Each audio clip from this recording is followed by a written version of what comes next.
WHO has always advised that travel measures should be used in conjunction with other measures. By themselves, travel measures are not effective in dealing with the movement of disease, in the same way that hand washing alone or mask wearing alone or any of the public health interventions alone is not effective.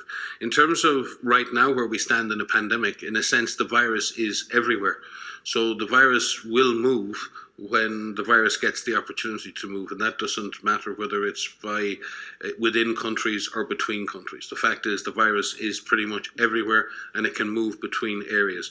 I think where we need to look at is what is the risk of disease moving from an area of high transmission to an area that already has transmission under control. And I think that's what's concerning governments right now.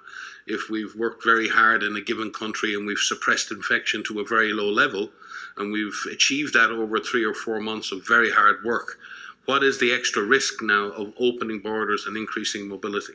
And how do you manage that risk? And again, it comes back to this idea that it is going to be almost impossible for individual countries to keep their borders shut for the foreseeable future. Economies have to open up, people have to work, trade has to resume.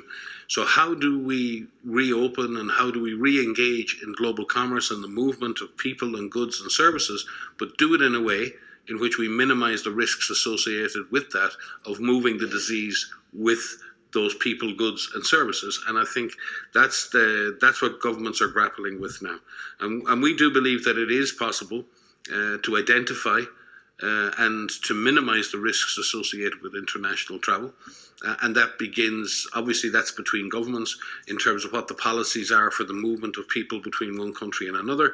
And then it is about how do you de-risk, or how do you take the risk out of that process by ensuring that sick people don't travel, by having the proper health checks along the way, that when people arrive in a second country that they're monitoring their symptoms or whatever they're implementing, whatever the rules of that country are. It is difficult to have a one-size-fits-all. If I'm a small island nation with absolutely no COVID, then one case could represent a disaster for my country. Whereas if I'm a country with a very large incidence of disease with open borders, then shutting my borders may or may not make any difference to the overall movement or the overall incidence of disease in my country. So the consequence and the risks and the threat, in a sense, that a disease represents is not just the risk of the disease moving, it's the impact that that disease would have when it arrives. And we have to look at both of those factors to really to come to conclusions on that. It is tough on people right now because as countries, like everybody else in the world, move through this period of continued uncertainty, it is difficult to get those travel measures absolutely right. You can open up and then have to shut down, and then open up and have to shut down. And some people say, well, better to stay shut because that's more consistent, but it's also not making any progress. So how do you make progress with opening up national and international economies? How you do that in a way that's least risky, but how do you do that in a way that you can pull back if you need to, slow down or reverse? And that's the conundrum we're facing, both in terms of national travel and international travel at the moment.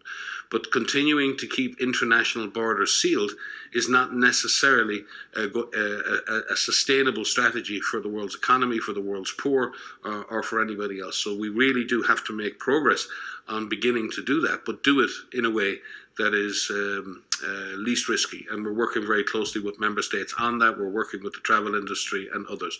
But it is very difficult to have a global one-size-fits-all policy because the nature of risk and the nature of the impact is so determined by the local context and by the national or subnational situation.